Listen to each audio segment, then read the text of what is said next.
Repeal and Reenactment Bill. Mr. President, distinguished colleagues, I have just been informed by the lead chairman, joint chairman of the committee, that the report is on his way. Therefore, I would like to move a motion that the consideration, the laying of this report be stepped down, and we will invoke our order 2 if it is available, so that we can reintroduce it before we conclude. Therefore, I would like to move a motion that this particular consideration, laying of this report, be stepped down until further notice. I so move, sir. Minority Leader. Thank you, Mr. President. I so second. Distinguished colleagues, those in favor of the motion that the consideration of this report be delayed or stood down. Leader, are we likely to consider it today? Oh, today. Are we likely to lay it today? Okay. So that the laying of this report be delayed, say aye. Those against say nay. Aye. Leader of the Senate. Mr. President, my highly respected and distinguished colleagues, the first order of the day is the presentation and consideration of the report of the Committee on Legislative Compliance on the petition from Mariam Danna Mohammed against Niger Delta Power Holding Company on alleged wrongful termination of her appointment. Mr. President, you may wish to invite distinguished Senator Aderele Adeyemi Odolowo to move the motion for the Senate to receive and consider the report. Distinguished Senator Odolowo Aderele Adeyemi. Thank you, Mr. President. My distinguished colleagues, I wish to move the motion that the Senate do receive and consider the report of Committee on Legislative Compliance on a petition from Mariam Danna Mohammed against the Niger Delta Power Holding Company for alleged wrongful termination of appointment. I so moved. I need a seconder. Distinguished Senator Godia Akwashiki. Mr. President, my very distinguished colleagues, I am Senator Akwashiki Godia, representing National North Central District. I am ready to second a motion that has been moved by my colleague for this House to receive the report of the committee. As I second, thank you.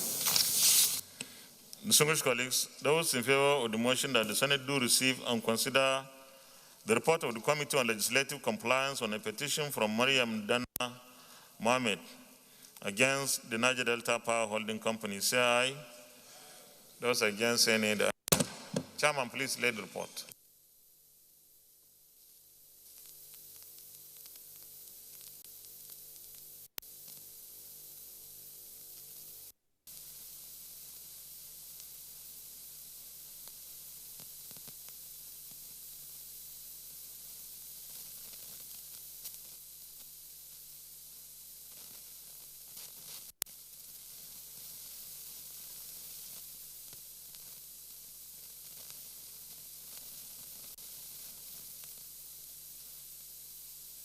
You may present the report.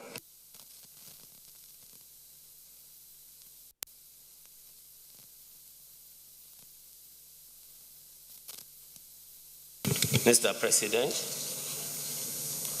my distinguished colleague, the Committee on Legislative Compliance on the 15th June 2020 received a correspondence from Office of the President of the Senate on an appeal for urgent intervention and justice in respect of wrongful disengagement of Mariam Danna Mohammed, directing the committee to assume jurisdiction over the matter in pursuance to the committee's jurisdiction to ensure implementation of all Senate resolutions or motions, petitions, and all acts of the National Assembly. The Senate had earlier filed its resolution as a result of a report presented by Committee on Ethics, privileges and public petitions, urging the Managing Director of Niger Delta Power Holding Company to reinstate Mariam Dana Mohammed for wrongful disengagement of her appointment as General Manager, Audit and Compliance against the extant laws of the Public Service Rule. However, committee had carried out these directives, and furthermore, the resolution urged to reinstate Mariam Dana Mohammed and pay all her entitlements because her disengagement did not follow due process in line with laid down civil service rules and procedures. And two, communicate his resolution to the Secretary to the Government of the Federation to direct the Managing Director of Niger Delta Power Holding Company for compliance and implementation. The membership of the committee is as listed in 2.0 and 2.1. Committee action. Consequently, the committee swung into action and worked assiduously and interacted with the Secretary to the Government of the Federation and Managing Director of Niger Delta Power Holding Company on the need to comply with the Senate resolution. Outcome of the committee action. The Senate may wish to know that as a result of committee's intervention on non-compliance with its resolution, both the Secretary to the Government of Federation and Managing Director of Niger Delta Power Holding Company had complied with the Senate resolution and reinstated Mariam Dana Mohammed as the General Manager, Audit and Compliance, and paid all her outstanding entitlements. Conclusion. The committee wishes to express its profound gratitude to the President of the Senate and indeed the entire Senate for the opportunity given to it to discharge this very important assignment. Thank you for a moment. Distinguished colleagues, this is just for the Senate to note that the Niger Delta Power Holding Company has complied with the resolution of the Senate. This issue was handled by our Committee on Ethics, Privileges, and Public Petitions, and we directed the Committee on Compliance to follow it up for implementation. So the essence is for us to note that that has been complied with, and I think we can commend the Niger Delta Power Holding Company for complying, and that is what we expect all government institutions to do when our committees give us recommendations and resolutions are taken to detect that certain anomalies and discrepancies need to be addressed. So it's just for us to note, there are no recommendations here, and the Senate has taken note of the implementation of its resolutions. Leader of the Senate. Mr. President, my highly respected and distinguished colleagues,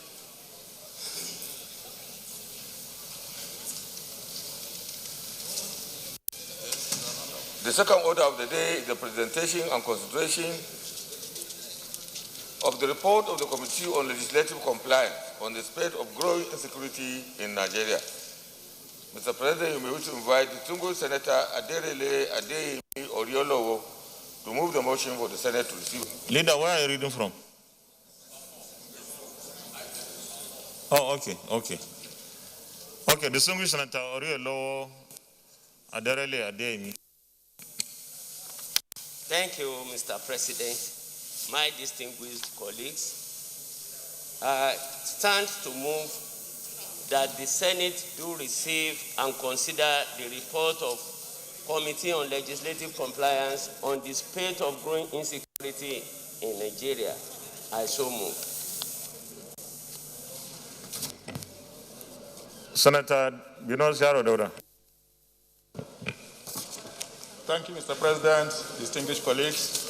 I'm Binos Yaro, Adamawa South, I rise to second the motion that the Senate do receive and consider the report of the Committee on Legislative Compliance on the spate of growing insecurity in Nigeria. I so second. Distinguished colleagues, those in favor of the motion that the Senate do receive and consider the report of the Committee on Legislative Compliance on the spate of growing insecurity in Nigeria, say aye. Those against, say nay. Chairman, you may lead the report, please.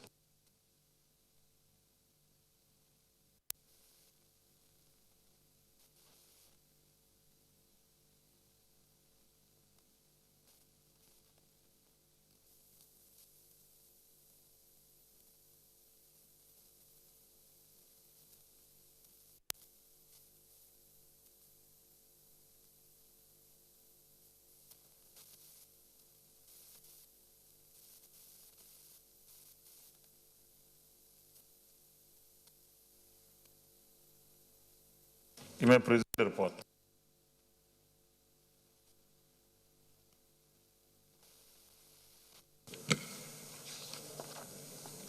Thank you, Mr. President.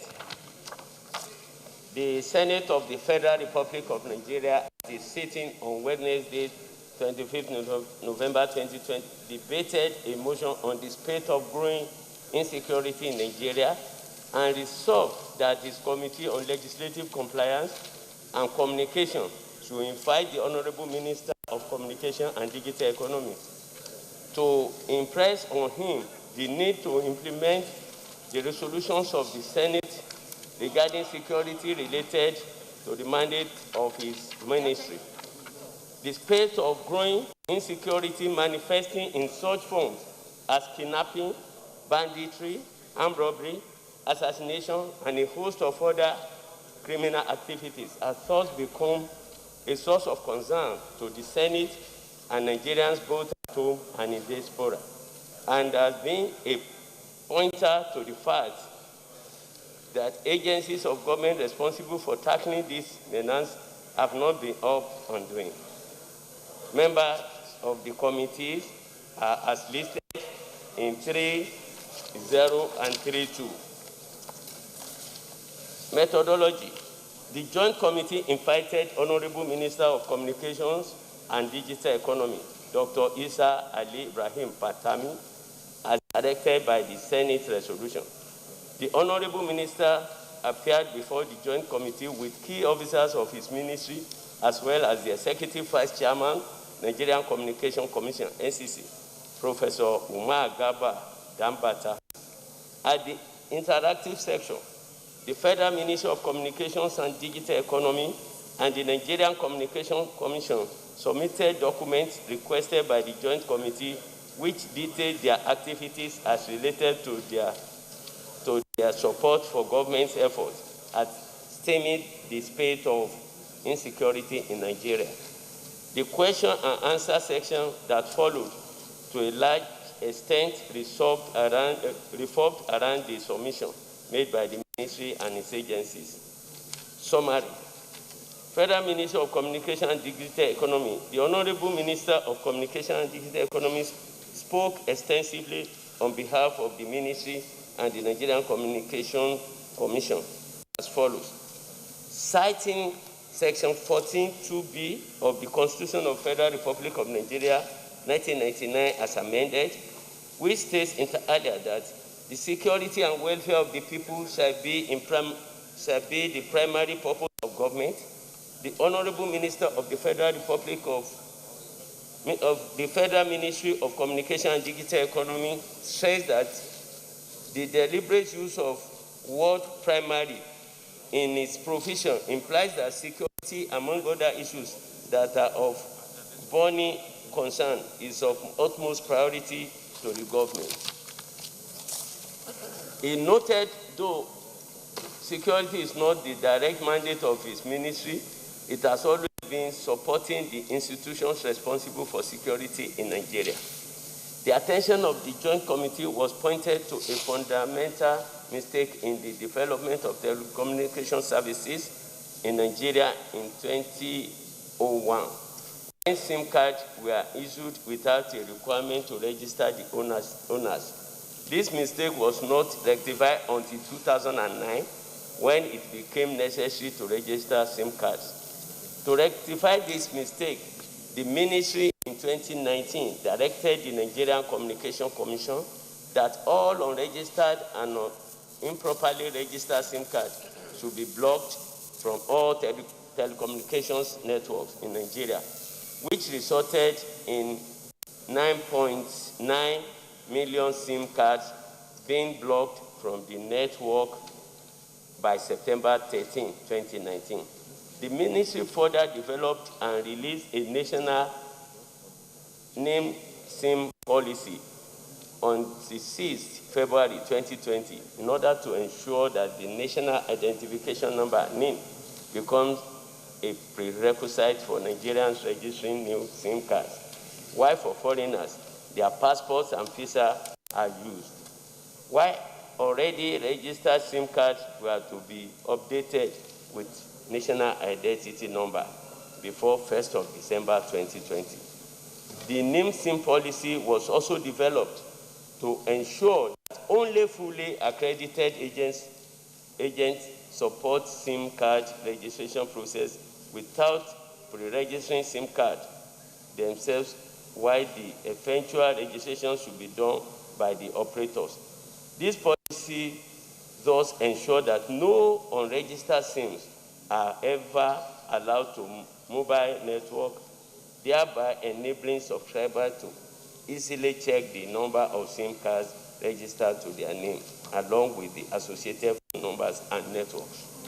Despite these measures, the ministry observed that some SIM registration agents compromise the process for service and monetary considerations, while some criminal and kidnappers have also changed tactics by using phones of their victims, since the owner of the registered phone can easily be identified.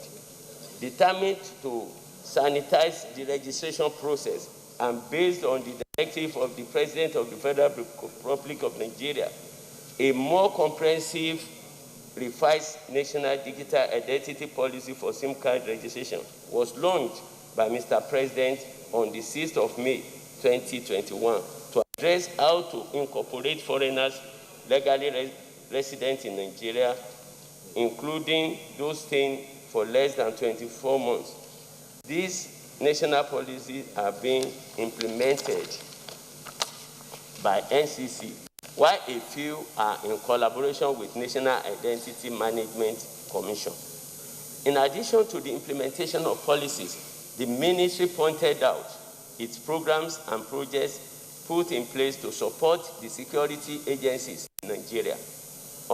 One of them is the Emergency Communication Center, ECC, and the activation of the 112 emergency communication number. So far, a total of 23 ECC has been commissioned and 12 are almost ready for commissioning.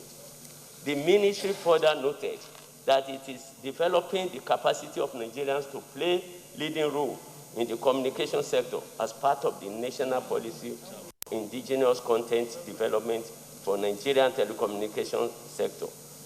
In addition to this, the ministry is developing level digital skills of Nigerians in the area of emerging technologies by establishing a national center for artificial intelligence and robotics to support this effort. Findings.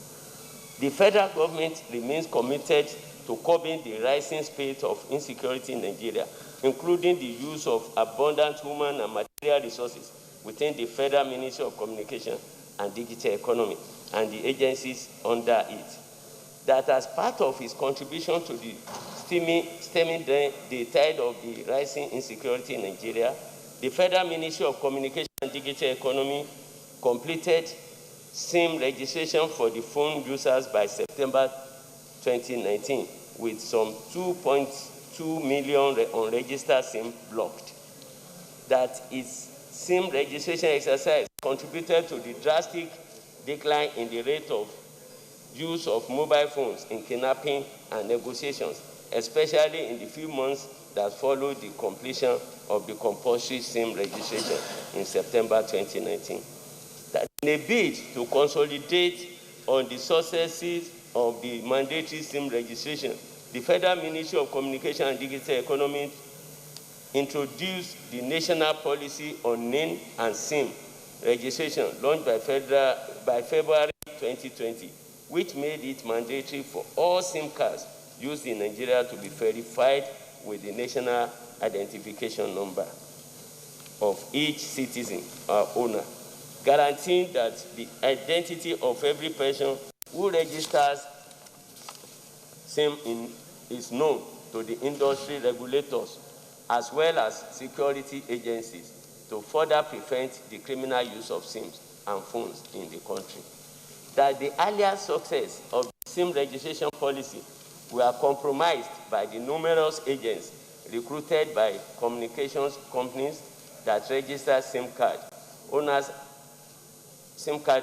across the 774 local government areas of Nigeria at street corners, marketplaces, and other remote parts of each local community. This was the main reason behind the ministry's to seeking for and is obtaining presidential approval for the temporary suspension of sales of SIM cards in Nigeria and for merger of all SIMs to the name of their representatives.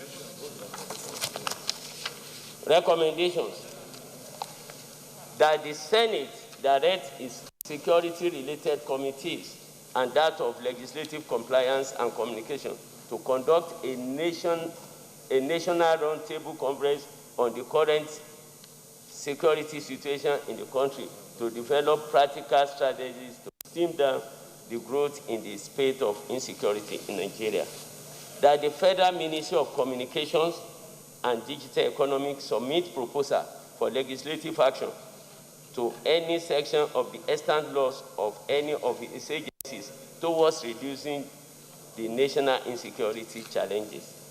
In line with the Ministry of Communications proposals on the way to sustain the gains of its efforts in stemming down the use of SIM cards by miscreants to carry out criminal activities, other critical stakeholders in Nigerian security architecture, such as Ministry of Defense, Interior, Police Affairs, the Office of National Security Advisor, the Economic and Financial Crime Commission, the Department of State Security Service, the Nigerian Police Force, Nigerian Customs Services, and the Nigerian Immigration Service to collaborate with the Federal Ministry of Communication and Digital Economy by contacting it promptly when a crime has been headed and abated through the use of SIM card. This will enable the ministry to investigate and give report to the security agencies promptly. Putting the ministry in the loop will also give the ministry the ability to monitor the regulators and their compliance with the directive to provide the full profile of any subscriber that is being investigated for crimes by security agencies. Conclusion: Mr. President, distinguished senators, the Joint Committee expresses its profound gratitude for the opportunity to undertake this very important assignment. I hereby move that the Senate do approve the recommendations of the Joint Committee. I so move. Thank you.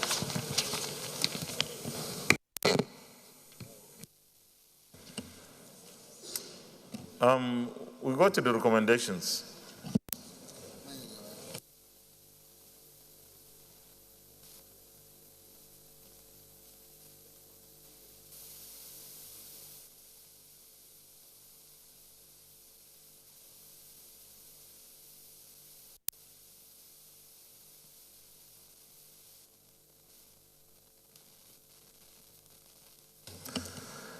Recommendation 1, that the Senate directs its security-related committees and that of legislative compliance and communications to conduct a national roundtable conference on the current security situation in Nigeria and to develop practical strategies to stem the growth in the spate of insecurity in Nigeria. Leader. Mr. Mr. President, I want to amend this thing. First, I would like to observe that this issue of roundtable national conference, that's one of the first legislative interventions that this Senate conducted. In fact, there is no single security agency in this country that was not involved. And we went and also conducted one-on-one interviews with every single officer who is heading a security institution in this country. In addition to that, the Ministry of Communications was directly involved in all the deliberations because we judge the importance of that ministry in the security architecture of this country in a digital age. Therefore, all these issues have been concluded. We came before the distinguished chamber. We brought a report. That report, every single, the copious recommendations were made. Every single one of them was read out and they was approved by this chamber. After the approval of this chamber was secured, we compiled the report and distributed it to the presidency and to the leadership of every single security agency in this country. We are pursuing this, and the House has also finished a similar conference, which they submitted their report directly to Mr. President. So I think this particular prayer has been overtaken by events. I therefore suggest that the Senate appeals to the executive arm of government to implement the resolutions of the Senate and the National Assembly on the security architecture and the security architecture that has been recommended to the executive for implementation.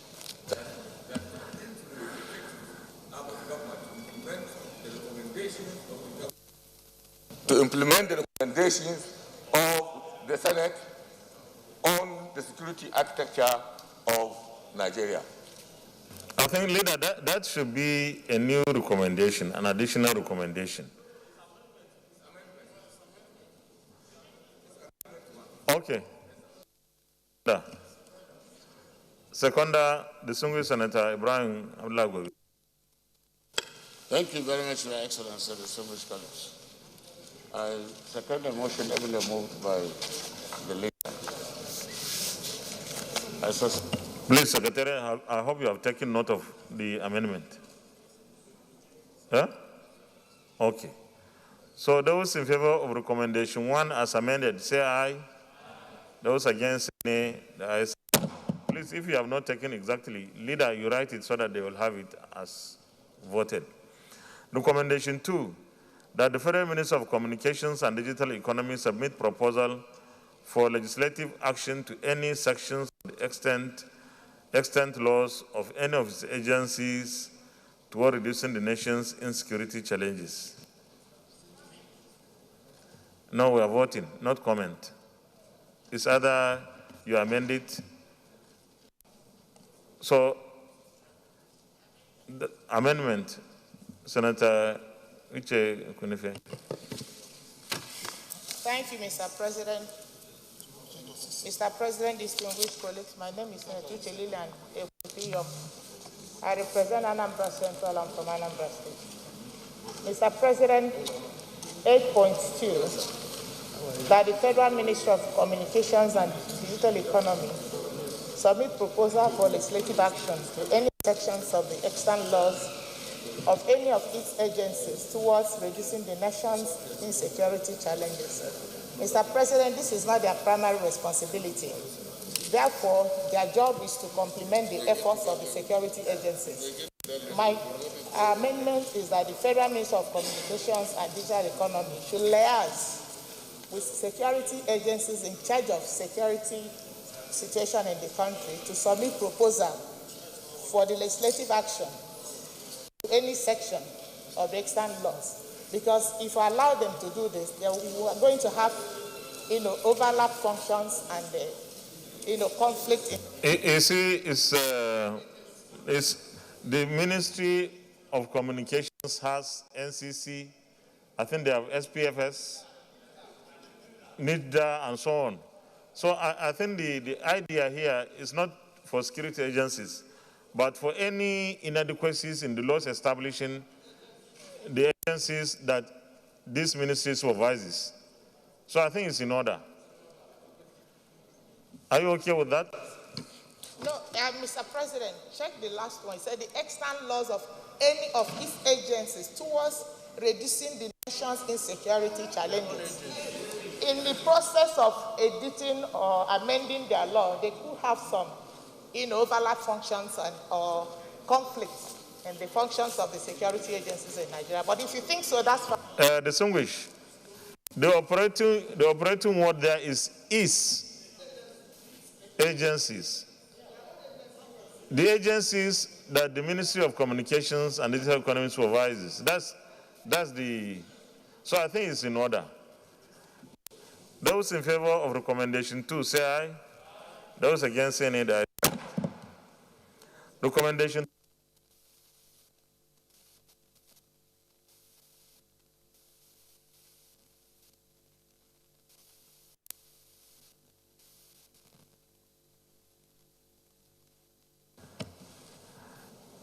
Recommendation 3.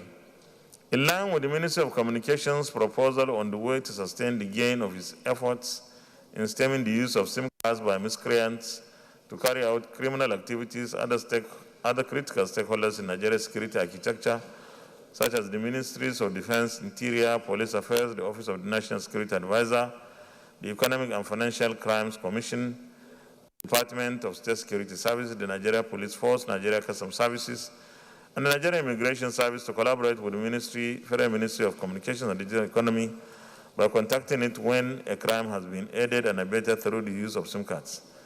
This will enable the ministry to investigate and give report to the security agencies. Putting the ministry in the loop will also give the ministry the ability to. Is this, Chairman? I don't understand this. It's just like a narration. You are not recommending anything here.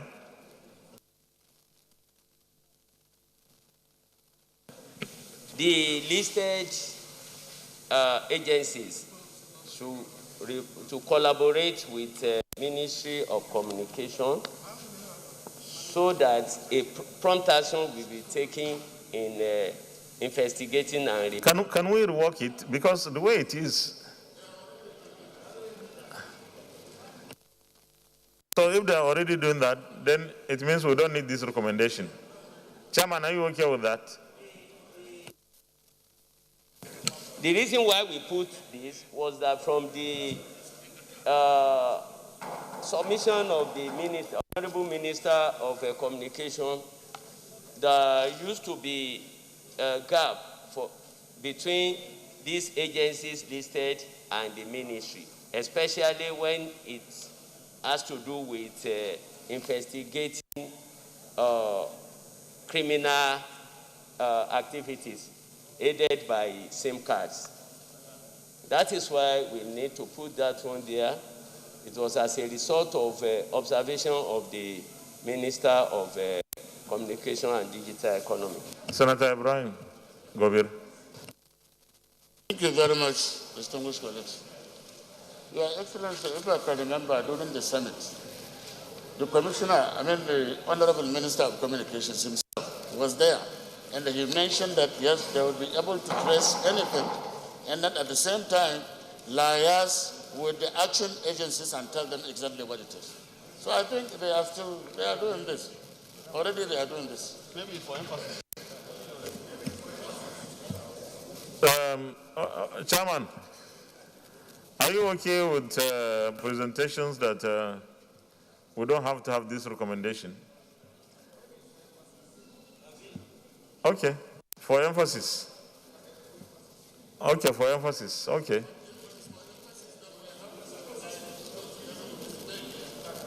Huh?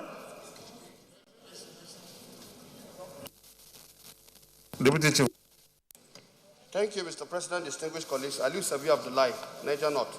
I think maybe perhaps because the agencies were listed, that made it long.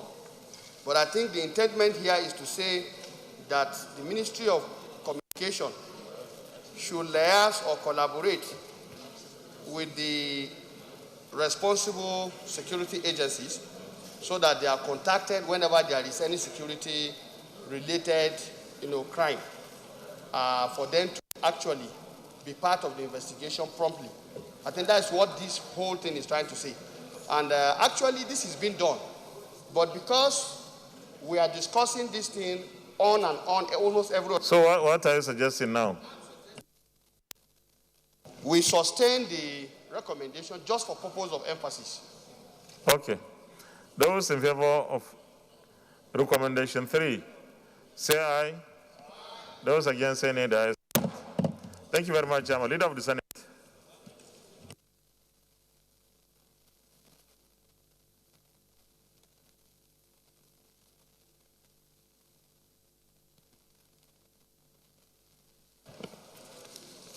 Mr. President, my highly respected colleagues, the third order of the day is the consideration of the report of the Committee on Public Accounts on the annual report of the Auditor General of the Federation on the accounts of the Federation for the year ending 31st December 2015, Part 2 and Part 1.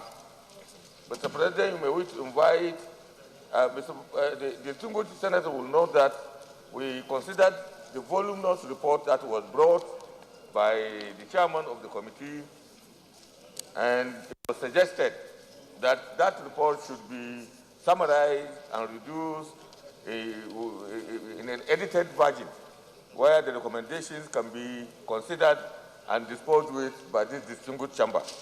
The chairman has done that much, and the copies will be distributed to all members for guidance.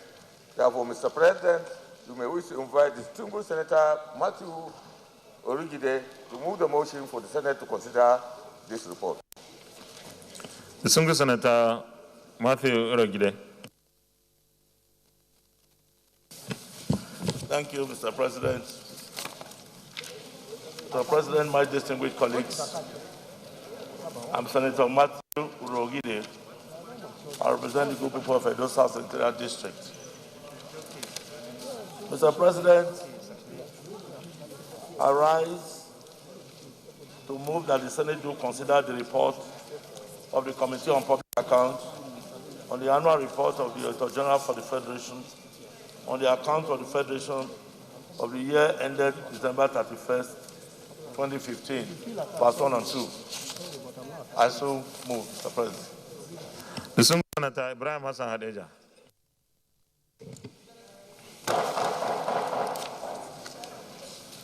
Thank you, Mr. President. My most distinguished colleagues, I rise to second the motion ably moved by the Chairman, Public Accounts Committee, that the Senate do receive and consider the report on the Committee on Public Accounts on the annual report of the Auditor General for the Federation on the accounts of the Federation for the year ended 31st December 2015, Part 1 and 2. I so second. Distinguished colleagues, those in favor of the motion that the Senate do consider the report of the Committee on Public Accounts on the annual report of the Auditor General for the Federation on the accounts of the Federation for the year ended 31st December 2015, Part 2 and 1 and 2, say aye. Those against, say nay. The ayes have it. Chairman, please, you may lead the report. No, we have led it. Present it, please. Thank you, Mr. President. Once again, I'm Senator Matthew Urogide. I represent Edo South Central District. Mr. President, my very distinguished colleagues, the Senate will recall that the detailed report of this committee on the above subject matter was laid in July 2020 and Thursday, 17 June 2021, respectively.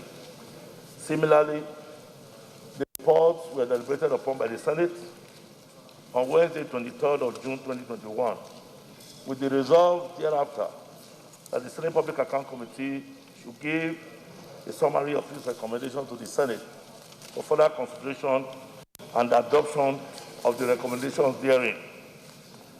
It is pertinent to note that the committee served for the consideration of the two reports, Tuesday and Thursday every week of February in 2020. Against the backdrop, the Senate is hereby requested to know that Part 2 of the Auditor General's report contains queries of the Federation account and financial statement, while Part 1 deals with the queries against ministry departments and agencies. The two detailed reports captured the sustained queries, response of the NDAs, the observations of the committee, and its recommendations on sale. Equally, it contains the list of all NDAs queried, pattern of appearance and non-appearance, as well as submissions of relevant documents and defense. It also has the list of NDAs cleared of any wrongdoing and others whose matters are still pending. For ease of reference, the Senate is to be refreshed that the Auditor General queried 114 NDAs, while the committee invited all the concerned NDAs, out of which only 84 made submissions and appeared for defense on the queries against them. However, 21 NDAs sent written responses but did not appear, to which the committee analyzed their reports and made appropriate recommendations. In the light of the sensitivity of the aforestated, it is worthy of note that 7 MDAs neither made submissions nor appeared before the committee, and 2 others reported that either EFCC or ICPC or both were in possession of their documents, thereby making it difficult to make any meaningful defense against the queries. Among the NDAs that appeared before the committee or had their submissions reviewed, 46 NDAs had all their queries vacated, 59 had their queries sustained, and recommendations for the consideration and record the consideration of the Senate. For the consideration of this Senate, some unresolved matters still under consideration will subsequently be reported thereupon shortly after concluding action. Consequently, attached is the summary of all the queries on the federal government financial statements to federation accounts and 59 other MDAs whose queries were sustained with corresponding recommendations in line with extant rules. Mr. President, distinguished colleagues, this report, as demanded by the Senate on Wednesday, the 23rd of June, were summarized. This report had a pagination of about 150, but now we have been able to bring it to about 30 pages. And you see the first part of this report, Mr. President, is the one that has to do with part 2, which is the financial statement and, of course, the federation account. That one we have been able to summarize into 3 pages. And here we have put the agencies for the first pages, that is pages 1 to 7.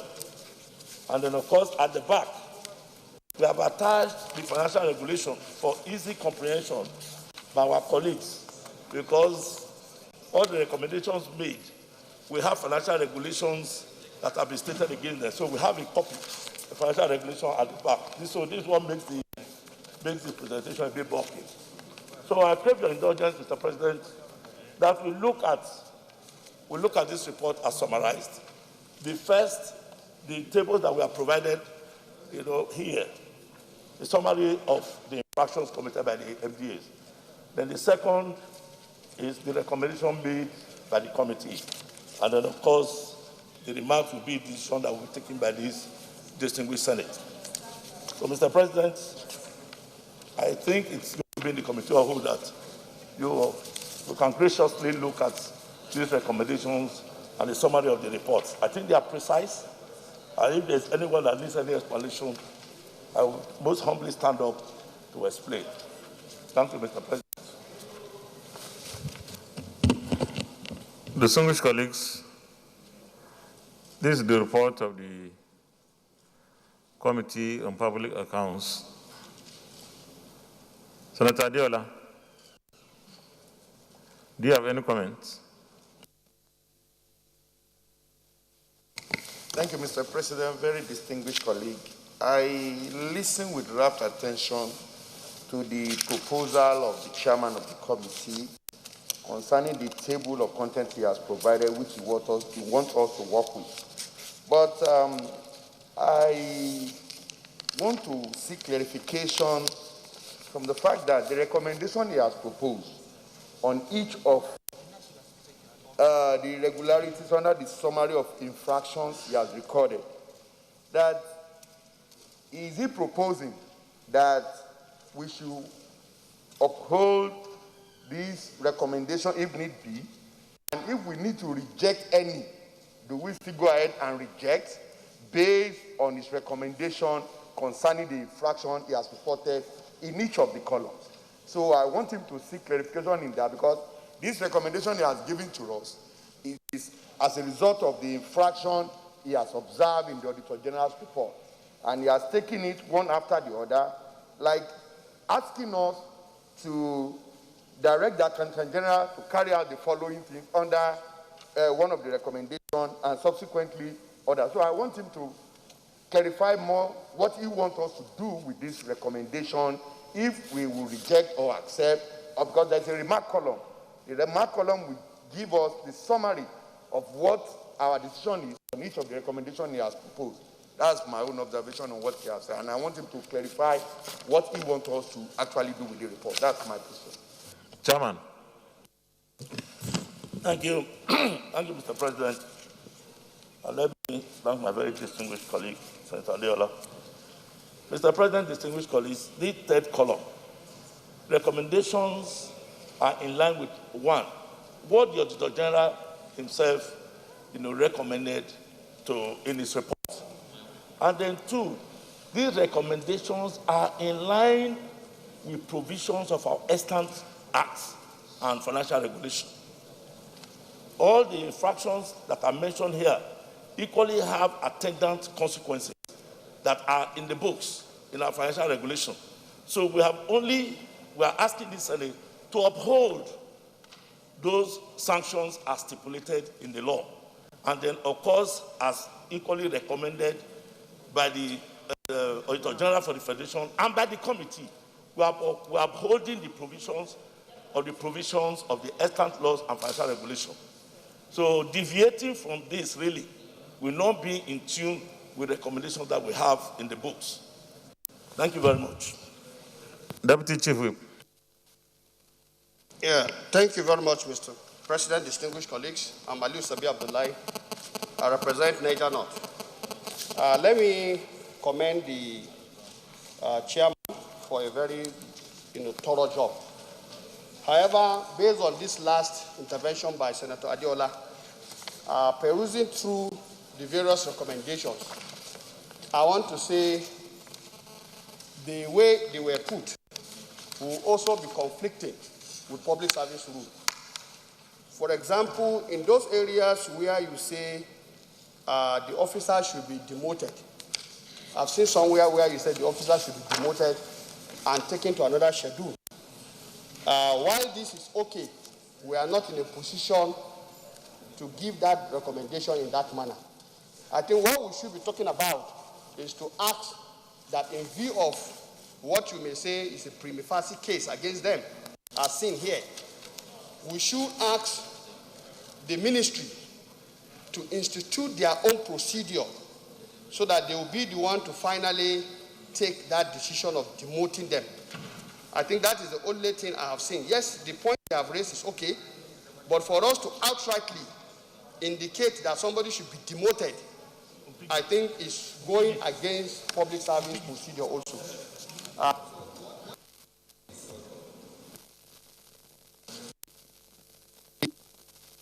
Some of the recommendation, maybe one will get there, but otherwise, yes, the recommendations as they have it here are things we can actually deal with.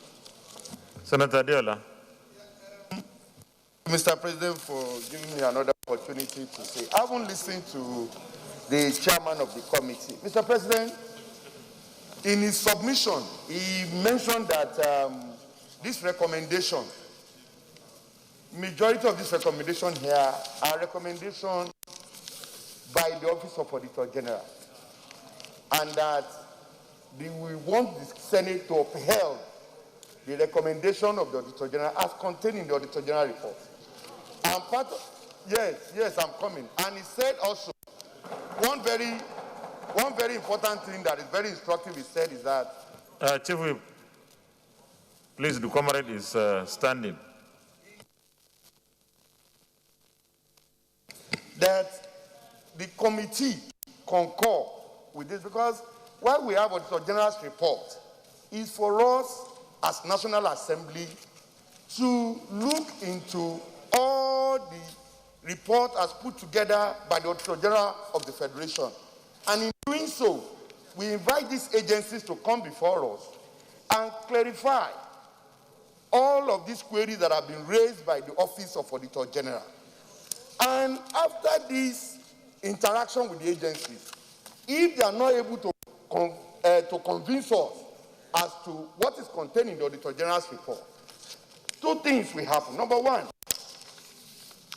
there must be enough evidence to show that, yes, these agencies cannot prove beyond reasonable doubt that all that is contained in this Auditor General should be dismissed, and as such, it should be upheld. But in this report, submitted by the chairman, he said bulk of this recommendation are Auditor General's recommendation, which he wants, and he said it's in line with our extant act. That was why the committee too is upholding it. And my question is this: is it that none of these agencies convince the committee beyond reasonable doubt before coming up with this report? If there are, what are the situation, or what is the position concerning these agencies going forward? Leader of the Senate. Mr. President, my highly respected and distinguished colleagues, I think we should try to really look at where the chairman of this committee is coming from. So this committee has been doing this work, I think, since the 8th Senate. And in the 8th Senate, I happen to be a member of the Public Accounts Committee. I worked also with distinguished Senator Matthew Orugide. I think the committee had gone through all those issues that distinguished Senator Adiola is talking about. They went around, invited all the institutions, and discussed the various infractions with them. I know that some of these institutions were invited more than once, more than twice, to come and make the presentation about what was contained in the Auditor General's report. This is just for 2015. I know that that committee has several documents that they have, several reports of the Auditor General, that were lying down unattended. This is just the beginning of this thing. They went through all these reports, invited all the institutions. After they did, the committee sat and looked at all these recommendations, and these recommendations are what they come to the Senate for a resolution to affirm their findings, so that because we are the last authority on this issue. Anything we leave undone on public accounts will never be done by any other institution or authority. The only area where I think there is an important issue to note is the issue that has been raised by the Deputy Whip, distinguished Senator Sabi Abdullahi, where civil service issues are involved. I think the issue is not to say dismiss or what. The issue is to refer to the disciplinary committee of the relevant ministry so that they can take further action on the issue. But I think this is a beginning. We should not shirk our responsibility of taking hard decisions on some of these issues. Sometimes when you take those decisions, you may not avoid making mistakes. But if you are afraid of making mistakes, you will never take a decision. So it's better to take decisions, and then later on rewarding or deserving cases can come forward, and those decisions can be reversed. I'm not going back again and telling the Public Accounts Committee to go back and redo what they have done before. I think it's putting the cart before the horse. So I will ask and appeal to members to consider the hard work. In the whole of the 8th Senate, what I served, nothing of this time had come before us. So I commend the committee for the hard work, for the immense work they have put to even come up with these recommendations. The issue is that let us take the recommendation one by one. Leader, you may round up. Consider the amendment and move on. Thank you very much, Mr. Chairman. Okay, distinguished colleagues, let me comment here. I've asked Senator Solomon Adiola Olamilekon twice to speak because he served as chairman Public Accounts Committee in 2011, I think. And I served with him during that period. So I was trying to get from his experience.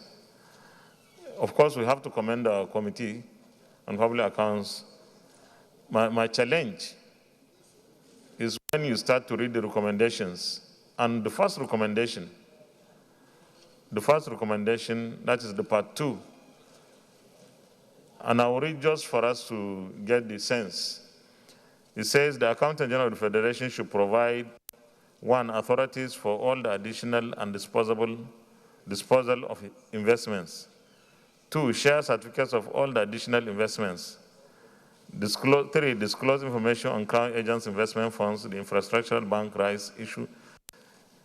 I thought these are the issues that the Auditor General himself raised.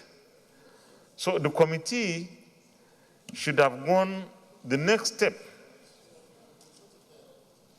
to address those. No, this is what I'm saying. Even if it is not Auditor General's remarks, the committee should have found the outcomes here, because these are still questions that have not been answered. And they cannot simply be recommendations that the Accountant General should go and do it, because the Accountant General would have no interest in going ahead with this. It's the committee that is supposed to insist that the Accountant General brings those to them. Those things we are asking should have been brought to the committee. And if he failed, then the committee will now say that, yes, this is what the Accountant General has failed to do, and the rest of it. But Chairman, you are raising your hand. Thank you very much, sir. I mean, first and foremost, sir, let me say that you chaired this committee for 8 years. And we know what the procedure is. Maybe for the sake of clarity.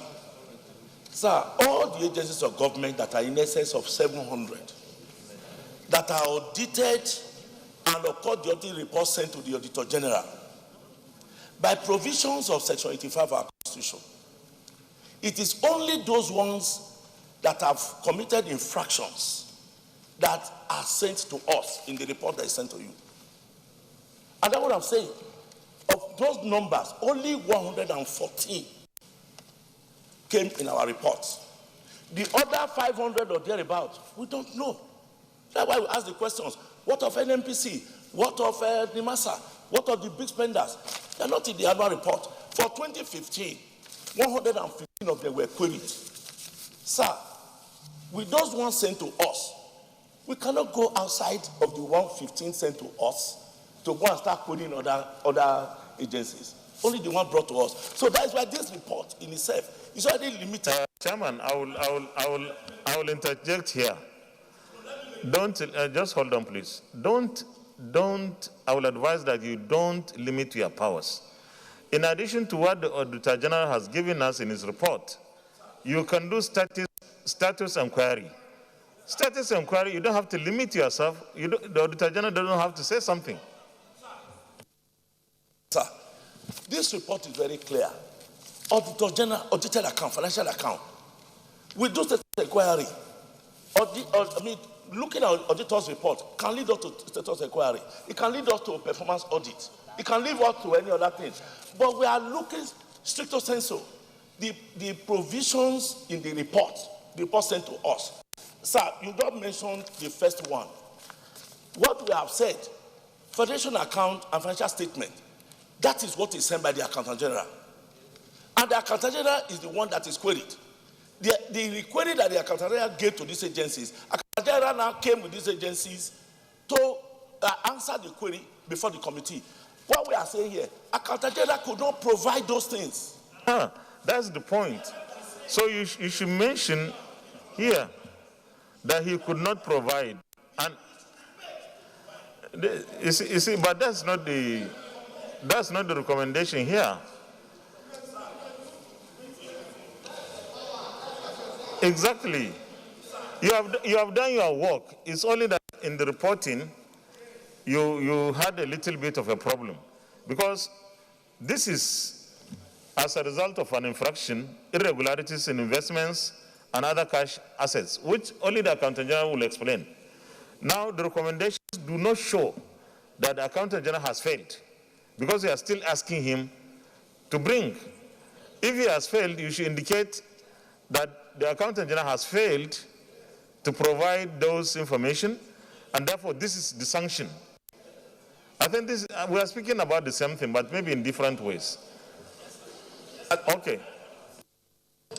With due respect, sir, that is what I'm saying.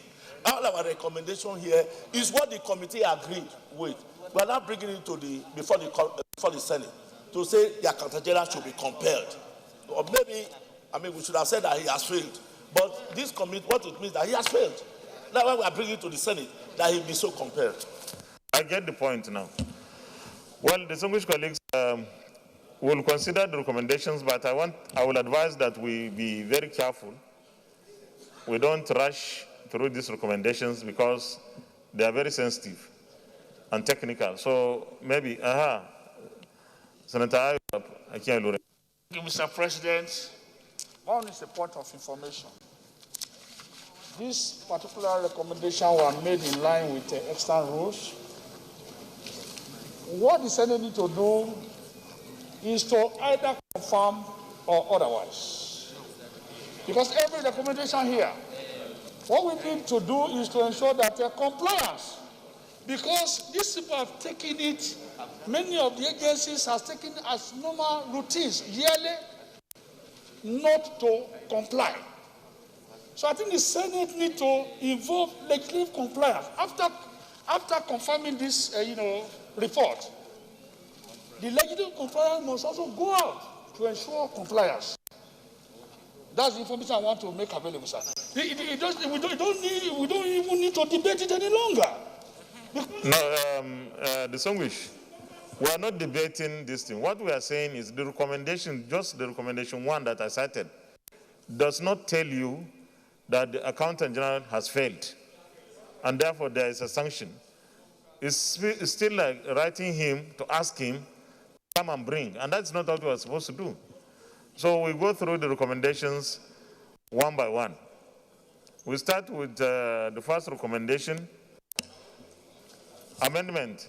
Deputy Chief Whip. Thank you, Mr. President, distinguished colleagues. Aliu Sabi Abdullahi. I want to make the following amendment following from the discussions we've had, to read as follows. The Accountant General of the Federation, having failed to provide the underlisted information, should be compelled to provide them within the next 3 months. That is, as we have listed them, so that there is a time frame within which this information should be provided. Yeah.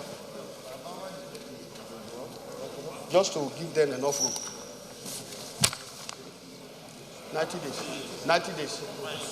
Within 90 days or 60 days?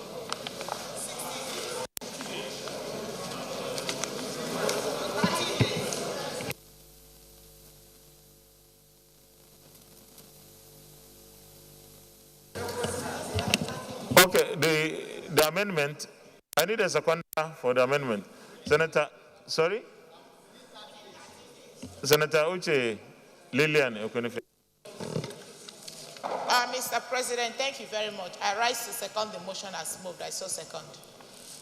Distinguished colleagues, those in favor of recommendation 1 as amended, say aye. Those against, say nay. Recommendation 2. Those in favor of recommendation 2, say aye. Sorry? Within 30 days. It should be time frame. Okay, the Accountant General, well, how many months? So, Mr. President, I rise to amend recommendation 2 as follows. The Accountant General of the Federation should immediately register all shares of quoted companies with CSCS within 30 days. I so amend. 30 days is enough?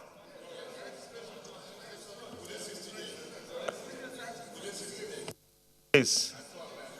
Senator Ibrahim Olurogbe. You want to second the amendment? Yes, I second the amendment. Distinguished colleagues, those in favor of recommendation 2 as amended, say aye. Those against, say nay. Secretary, take note of all these amendments we are making. Recommendation 3. Those in favor of recommendation 3, say aye. Those against, say nay. Recommendation 4 on page 2.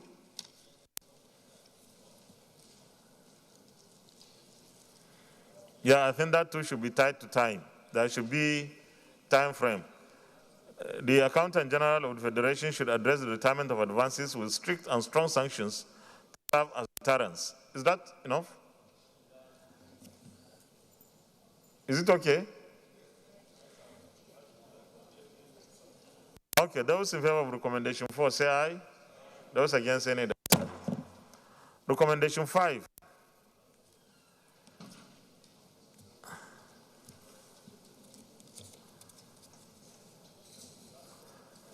If I believe that we should tie our requests or resolutions time frames so that we're able to monitor and supervise. Distinguished Senator Ayo Akin-Elure. Mr. President, number 5, the officer's response should be identified by the Accountant General of the Federation and sanctioned for mismanagement of public funds in accordance with Rule 3115 of the Financial Regulations and for gross misconduct according to Rule 03402 of the Public Service Rule within 90 days. And report back to the committee. Within 90 days. I need a seconder.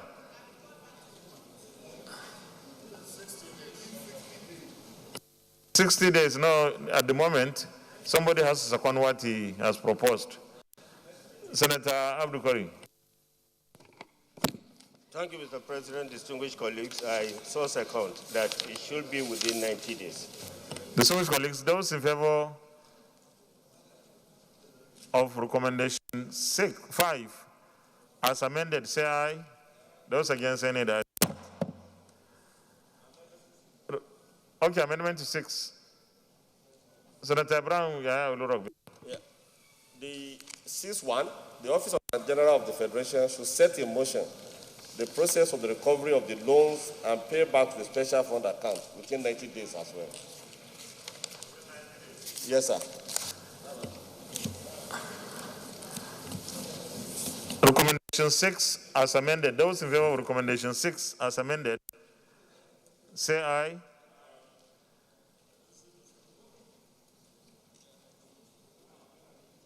Those against, say nay. That is recommendation 7 on page 3.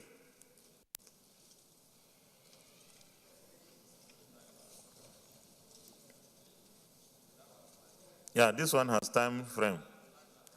Those in favor of recommendation 7 as recommendation 7, say aye. Those against, say nay. Recommendation 8.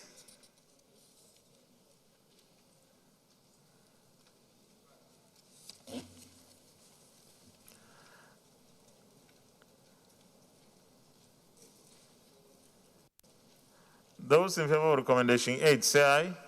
Those against, say nay. Recommendation 9.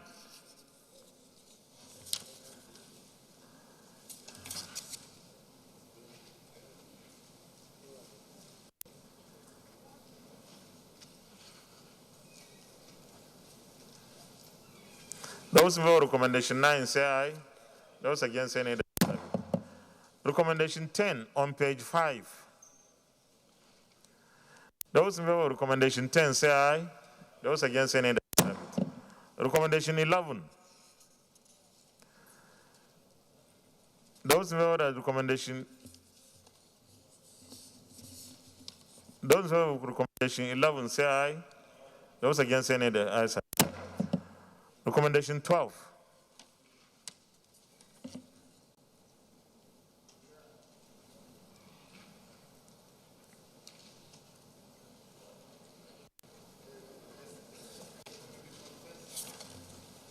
This 12, they are mentioning Bauchi and Abia.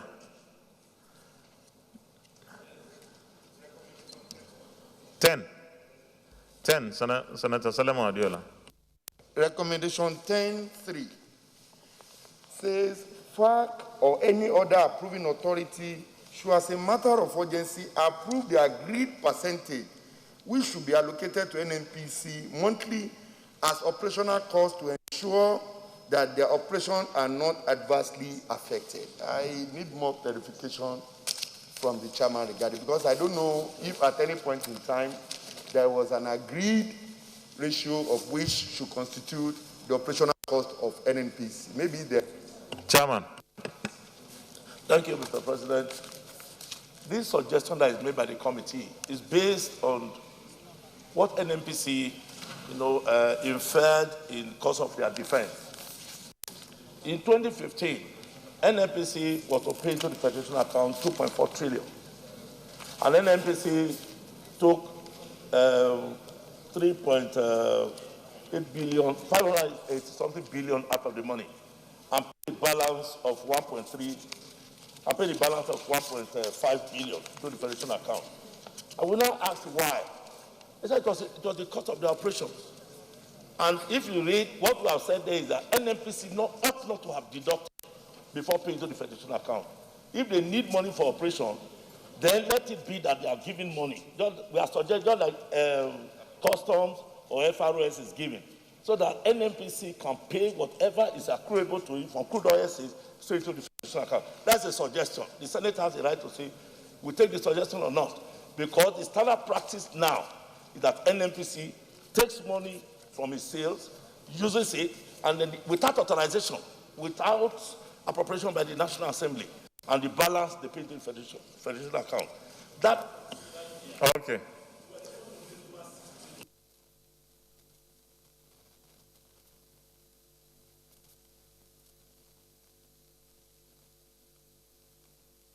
We should advise NNPC what the Commission says, that everything that's accruable must first be paid to the Federation account. And that is the provision in the Constitution. That is our suggestion here. Okay, Senator Adiola, are you okay? Thank you, Mr. President. Thank you for coming.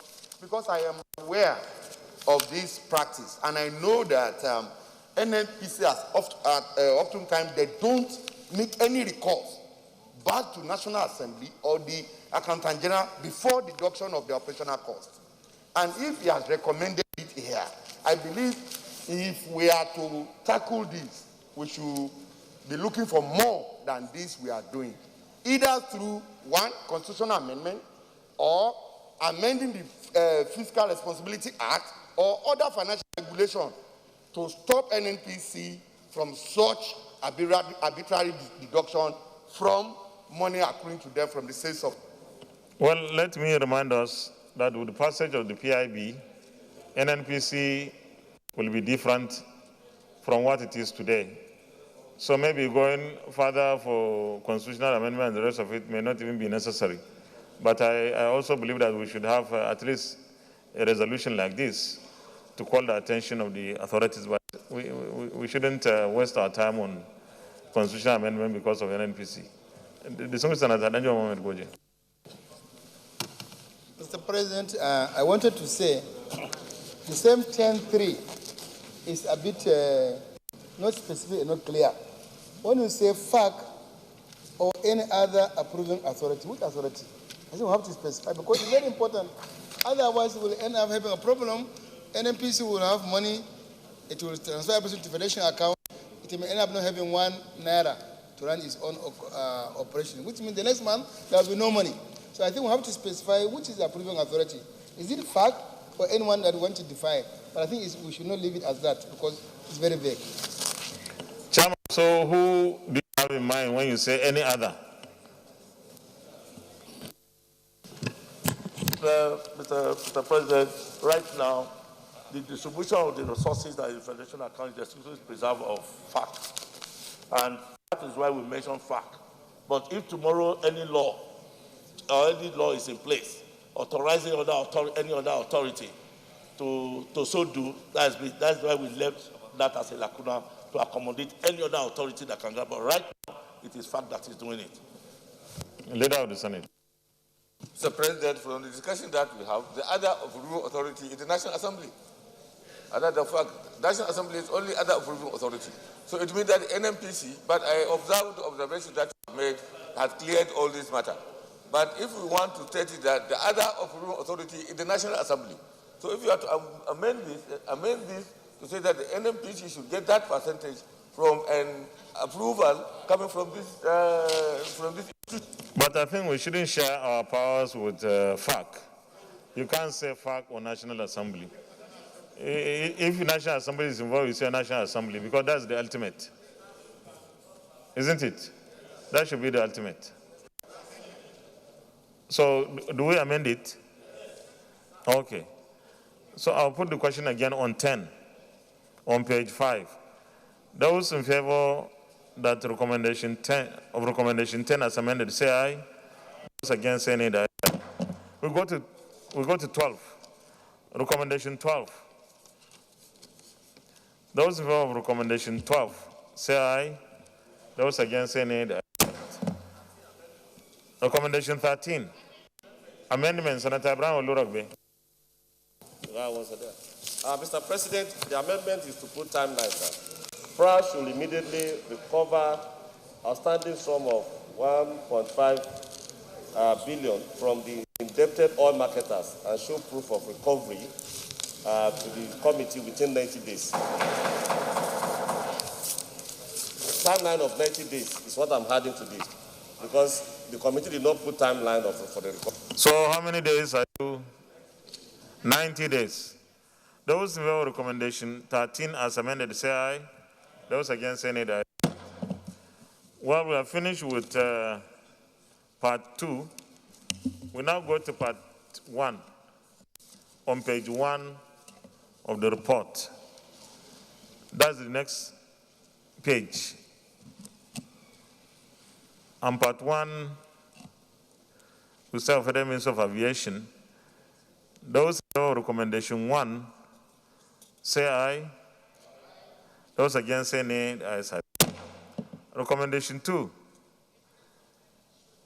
The sum of 33.120 million be recovered by the ministry and paid to the Treasury. Can we fix time?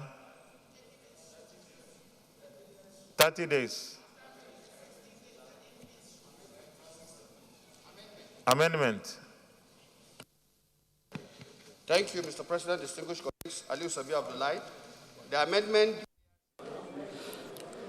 This is where we round off today's live broadcast of Senate plenary. Well, at the moment, Senate has received its report on the Electoral Act Amendment Bill from its committee on the Independent National Electoral Commission. We will now hand you over to our studios for the continuation of our scheduled program for the day. I am Ignatius Nkwo. Enjoy the rest of our programs.